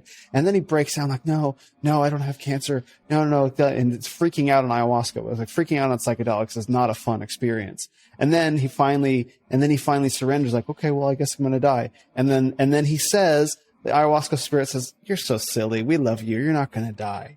And then on the back half of that, this is the part that people miss. It was during that first ayahuasca ceremony that Aubrey Marcus says in his own words how he could be successful with founding his company on it. Right? So he actually says this, and then, he gets all this information. He doesn't say what it is about how he can build his successful company and become a multimillionaire. Yeah. And it's like, okay, like that sounds a lot to me like a pledge of allegiance to the spirit than to advocate for it. And then you get rich in response. Maybe he wouldn't frame it that way, but is that really for Aubrey Marcus's benefit to have been given all his blessings and now to be putting that out there into the world and to be one of the chief proponents of this? Like, these are his own words. Like, I'm not making this up and I'm not putting words in his own mouth. This is him relating his own experience. And people don't question this. Like, oh, okay, I'm not going to listen to what Jesus says or what Moses and the prophets say, but I'll listen to what a disembodied plant spirit says. Makes perfect sense. It's insane to me. It's insane. Yeah. Yeah. It is. It's once you start to think of it with skepticism, a lot of that stuff that seems like, oh, this cool, nice, wise wisdom you learned becomes slightly terrifying, right? Like, once you realize, that's where it came from. That's what the idea came from. A disembodied entity that you interacted with, that's a little disturbing.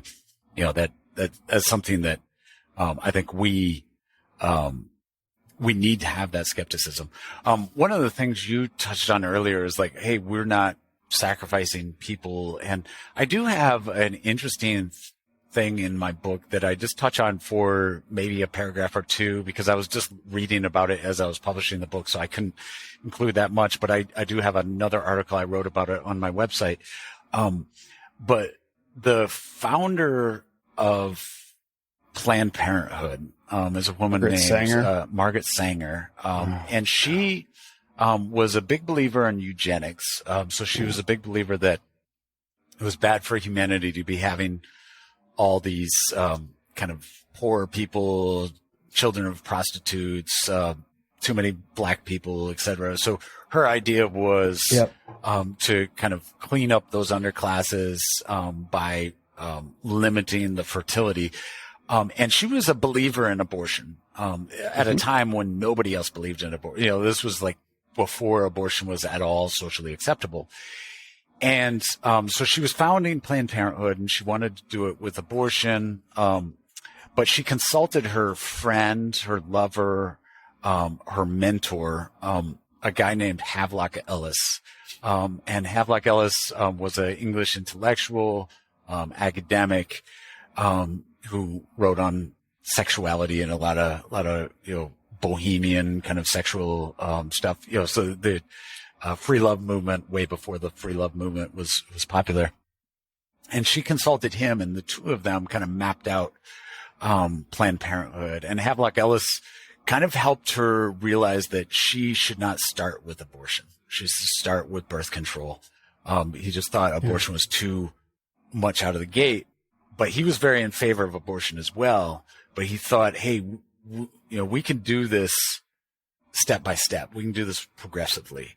And so thanks to Havelock Ellis, Planned Parenthood became a thing. And then Planned Parenthood now today is the largest abortion provider in the country, probably the world. I'm not I can't speak to the world, but definitely in this country.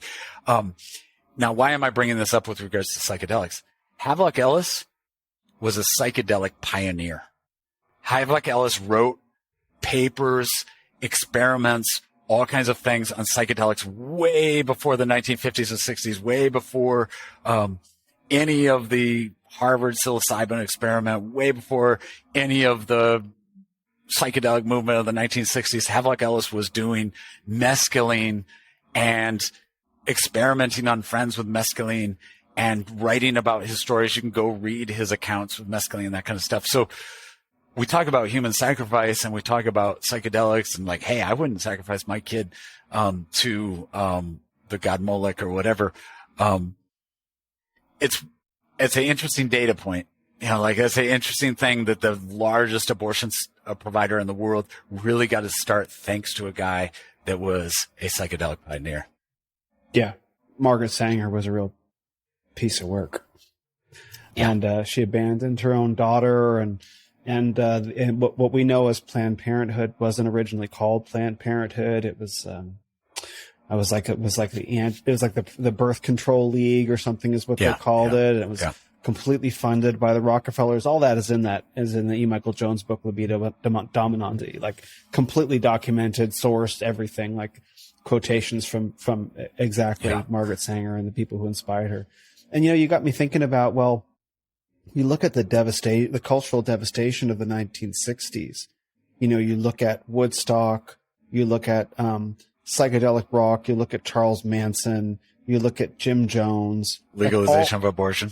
Legalization of abortion, absolutely. The divine feminine, feminism, all this stuff, and no fault divorce was in 1969. I think that was Reagan, Governor Reagan of California at the time. Like all these things came up, were co-terminal with psychedelic use exploding. Now, it didn't start in the 60s. A lot of this research was being done in the 50s. That's what all the beat poet guys were doing, like Kerouac and Ginsberg. They were all experimenting with these things. And, Timothy Leary was funded by the CIA. And then you have like Ram Dass, all these guys, like all this stuff. These did not come from good places.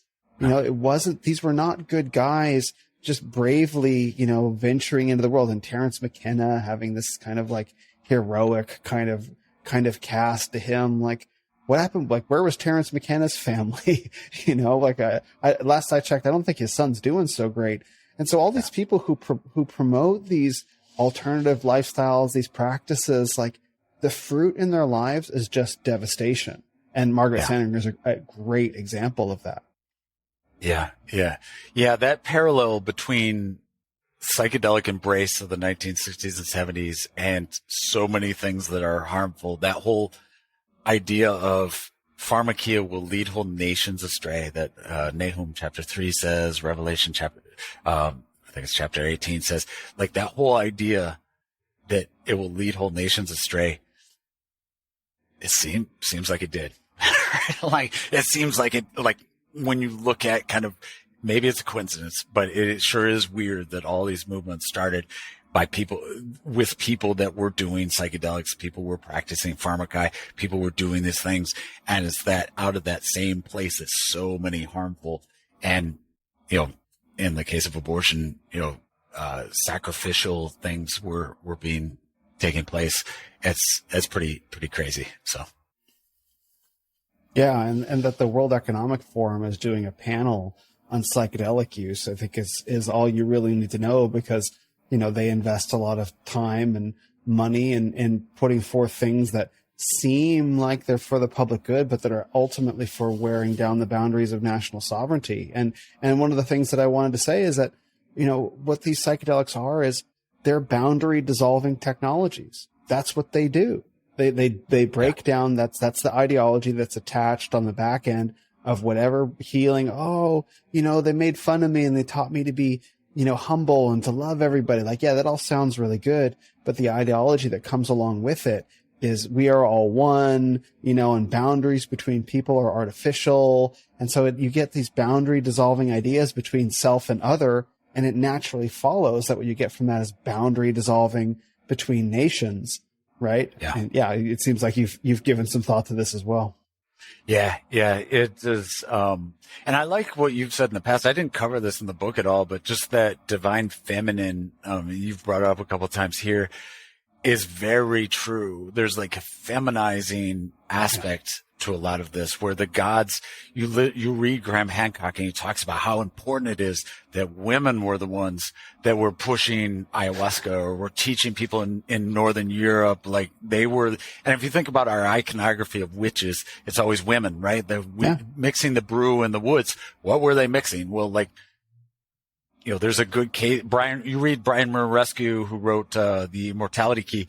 He makes the case that they're making psychedelics in those woods. So like that case of divine feminine is something that is very common with the use of psychedelics throughout history. And in the case of modern America, you look at so much of the gender stuff, so much of your work is like teaching men to be men. Well, in previous generations, we didn't need to do that. Like the men were taught to be men. But that's fading away. And, when you look at, for example, one of the things I've pointed out, people say, well, pot never hurt anybody. But one of the things I pointed out is like a lot of times these mass shooters that you see were heavy pot users and they didn't have a dad, right? Like that. And their dad probably was a heavy pot user. And like there's a wearing away at masculinity that also seems to be taking place with the use of psychedelics. And I don't think it's a coincidence. I don't think that it's just happens to be happening at the same time. I think there's a causal effect, between a lot of these psychedelics and the undermining of masculinity and maleness. And this isn't just me talking. Terrence McKenna says that. Graham Hancock says that. Guys that are really into these drugs say this same thing that you're saying, which is this divine feminine, has a real impact, and in their mind is necessary, right? Like God is too macho, the Christian God is too macho, Jesus, male God. That's why men have oppressed women all these years. So we need a female God finally. And, that's one of the promises, of psychedelics that Graham Hancock sees or Terrence McKenna sees. But, we're seeing the devastation of that. When you undermine true masculinity, you just have a society that falls apart. Yeah. There's a great book called Revolt of the Primitive, by, I think his name is Howard Schwartz, and he wrote it in, 2000, 2001. And I give a whole talk about this book and some of its implications that I'm working on putting into a YouTube video. But he calls it the sexual holy war. And that's what we're looking at, is we're literally looking in our society. You can look around and you can see it everywhere, of a sexual holy war between God the Father and the divine feminine. That is what's happening. And in a sexual holy war, it's a fascinating book. He's talking about it from a Freudian perspective, because his background was, he was a psychologist, but he did a lot of work within corporations. And again, that he's writing in like 2000, 2001. So coming off the back half of the 90s, and he's kind of observing some of the 20th century feminist trends, as I recall, and trying to articulate them from a purely psychological, they would be a book that would be totally at home in the hands of, like Jordan Peterson. Like, everything is a psychological phenomenon, right? Is kind of the position. So it's not a spiritual phenomenon. But my conclusion from that book is, we are looking at a sexual holy war. And here's the important thing about a sexual holy war. There are no truces in a sexual holy war. In a holy war, there's no compromise. Like in a holy war, you have to obliterate your enemy. None left standing. They convert or die. That is a holy war. And so we're looking at that, with these guys, like the Graham Hancocks and the Terrence McKenna, like, oh, we need a female god now. We need to smash this macho god. Is that ringing any bells? You know what I mean? Yeah. And in the same way, like this macho God, this masculine God, God the Father and his son, Jesus Christ, sort of having something to say about this divine feminine force that uses psychedelic tools. Like, are we starting to get a sense of the stakes now? And so this erasure of maleness, like I keep telling guys, and that people don't want to listen to me. I keep saying we're not in a cultural war. We're not in a political war. We're in a spiritual and religious war. And you got to get that right now. And this makes it really clear. That's a really interesting insight, and it's definitely true. And a lot of holy wars we think of as like dumb religious people debating stuff that shouldn't be debated or whatever. But I think in this case, it's a true battle between the gods, right? Like, it's true. Yeah. It's are you with Mother Ayahuasca, or are you with the God of Israel? Like which God are you going to follow? And just like we talked about what spirit you had a spiritual experience. I think anytime we use the word God, we should qualify it with which God, because there's some gods that have very different outlooks to the God of Scripture and the God of the Bible. Yeah, very different. We talk about men have subjugated women for whatever, thousands of years or whatever. Now it's time. Is it time for women to subjugate men? Is that turnabout is fair play? So subjugation is okay now, right? If the whole woke ideology, right? Like, excluding minorities is bad. So we're going to call white people minorities and exclude them. Right. Yeah, exactly. Yeah. And, that's what you see with, as you talk about woke and you talk about the religious elements of that, it does have that element of lack of forgiveness, right? That's the amazing thing about Christianity, where there's, from the cross, Jesus said, forgive them, for they know not what they do. And, as Christians, we're told by Jesus how we forgive other people is, how we will be forgiven, right? Like we should be a people that kind of personify forgiveness in the world. That does not exist in the woke religion. That does not exist in a lot of other religions, where it's, you violate their laws, you violate their gods, and you will never be forgiven. There's no coming back from that. And it's a merciless aspect. And so you think of like you were saying with, the racism or whatever. So if white people oppressed black people in the past, white people should get it now, right? Like, you're bummed out that in Waukesha, the guy ran over a bunch of kids in the parade. Well, white people did that kind of stuff to black people, so you deserve it, right? And, like this mind-blowing stuff, or the gender stuff, like men oppressed women in the past. So like now, oh yeah, you're complaining. This is what you deserve. And it's a forgivenessless, existence. And it's unpleasant to say the least. It's not a kind of place you want to live in. That's right. That's right. There's no forgiveness. There's no redemption. It's permanent subservience because there's no mechanic for it.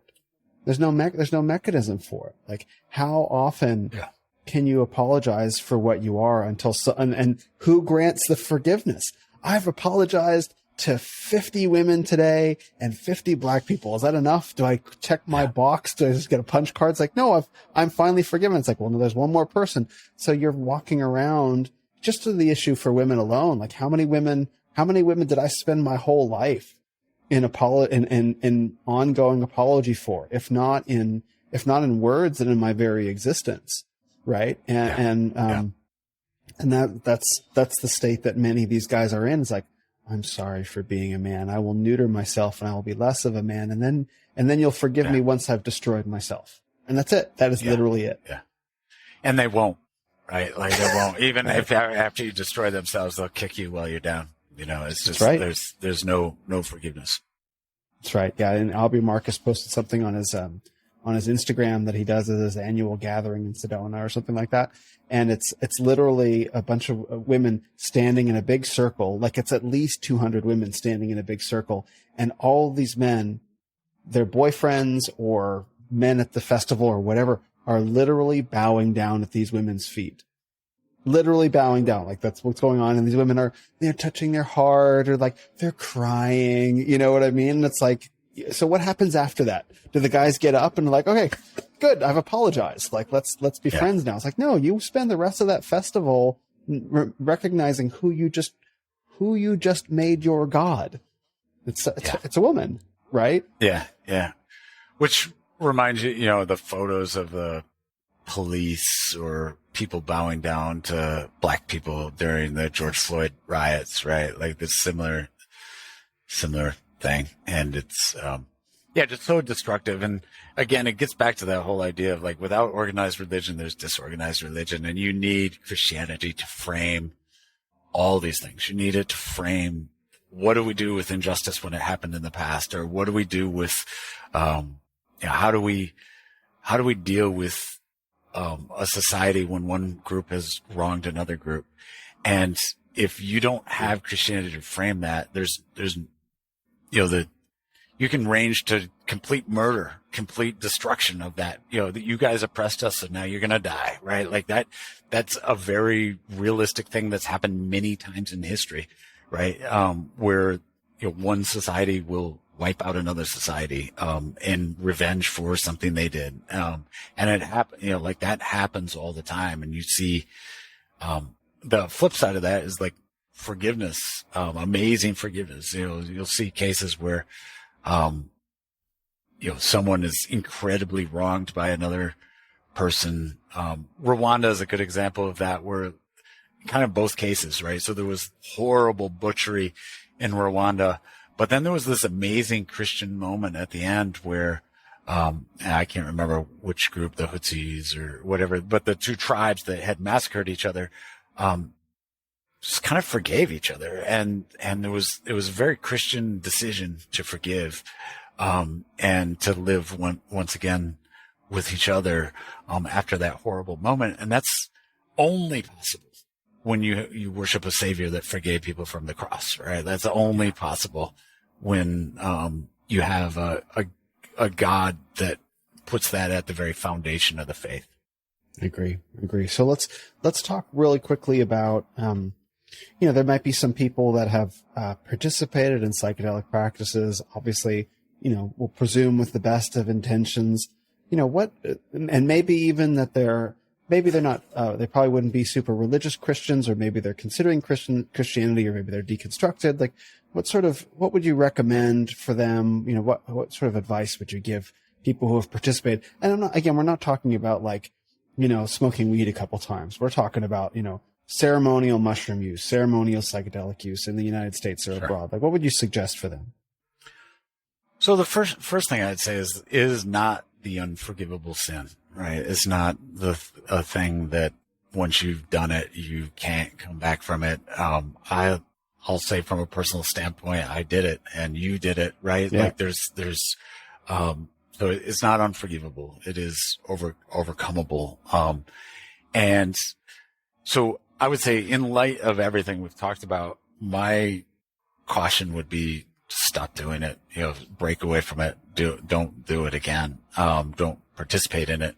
But also, just like with anything else you do wrong, there has to be a turning away from it, a repentance, asking for forgiveness from it.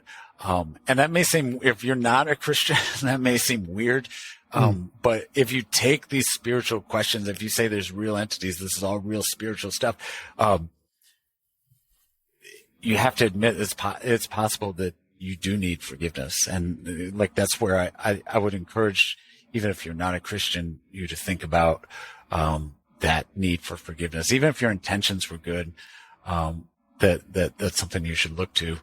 And then, I think just when I think there's a genuine hunger for spiritual experiences that people have, that I think is a good hunger. I think we are, as human beings, we're not just matter. We are spirit and matter mixed together, combined together.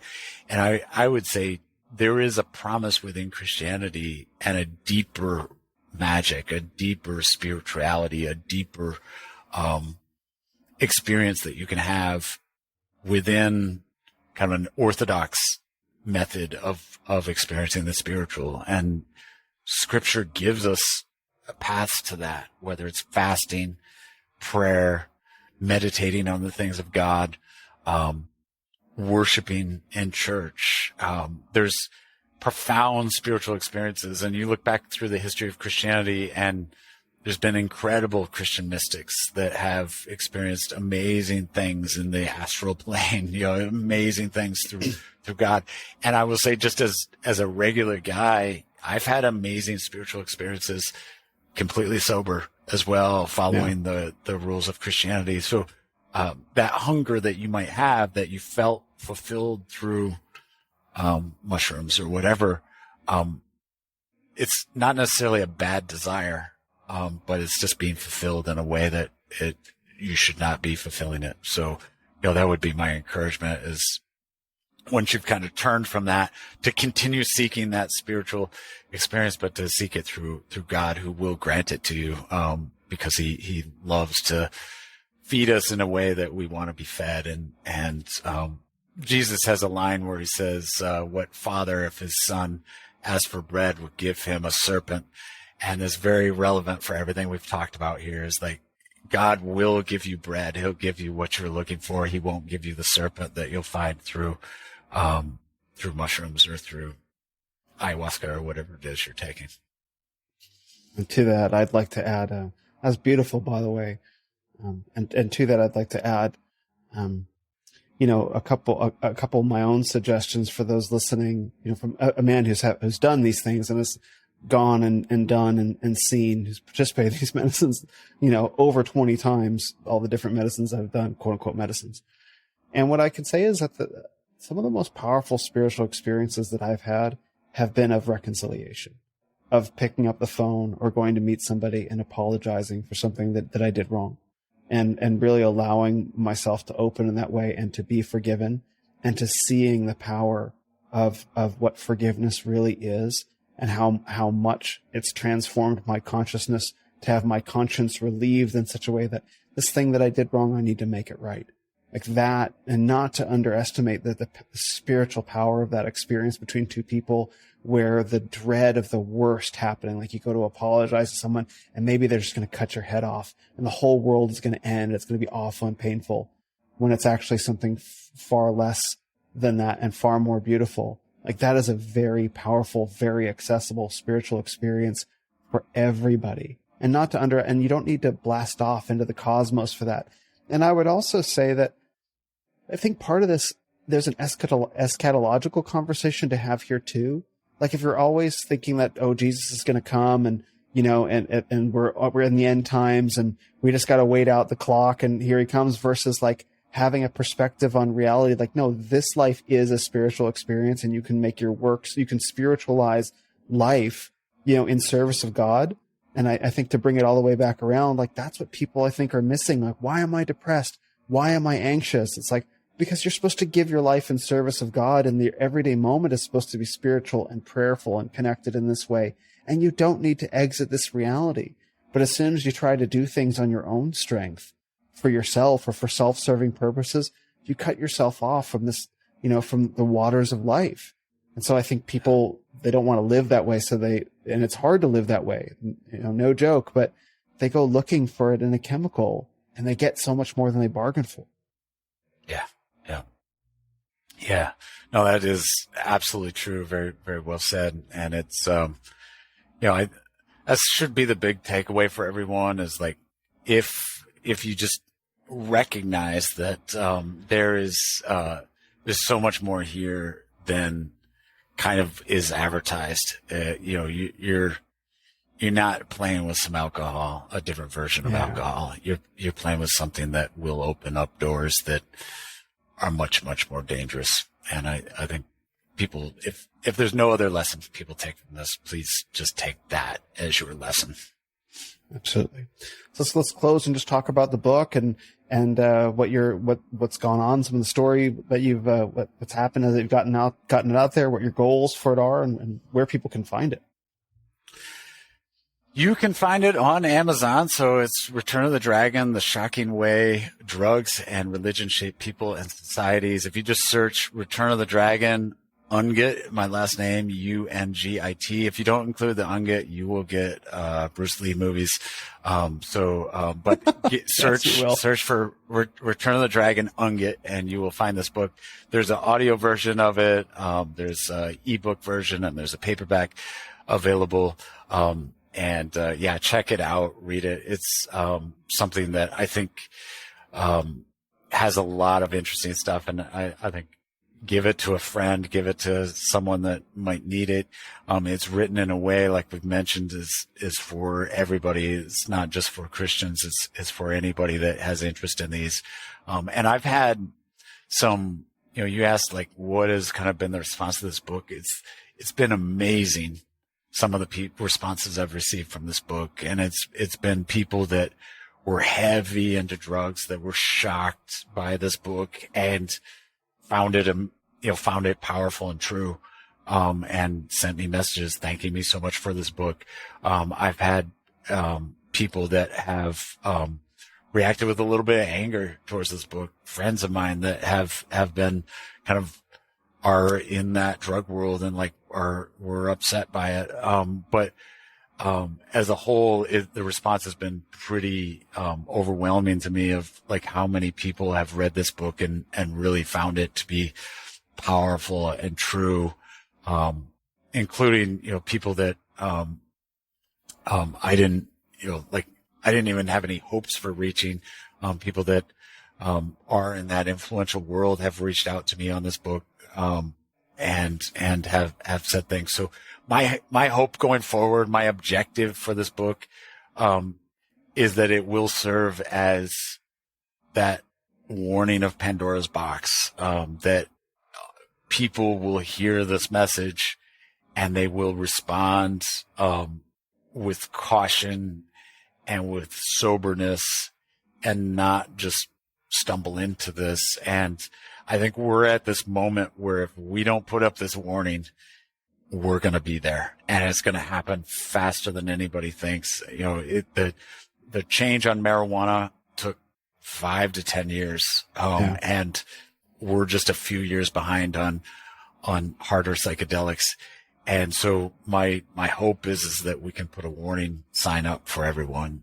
So that's kind of the book. So my encouragement is just buy that book, give it to somebody, help me get the warning out. And just, there's this, my voice is not going to be enough. Your voice is not going to be enough. It's really going to take the church as a whole, and the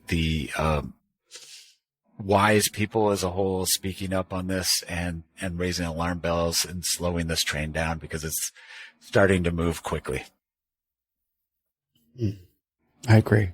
Well, thank you so much, Lewis. Like I said, I really love the book, and I can already think of someone to give my give my copy to, and both the book and your Substack. You've written some follow-up articles, about the book as well, and some additional material and support, which is like more shocking than what was in the book already.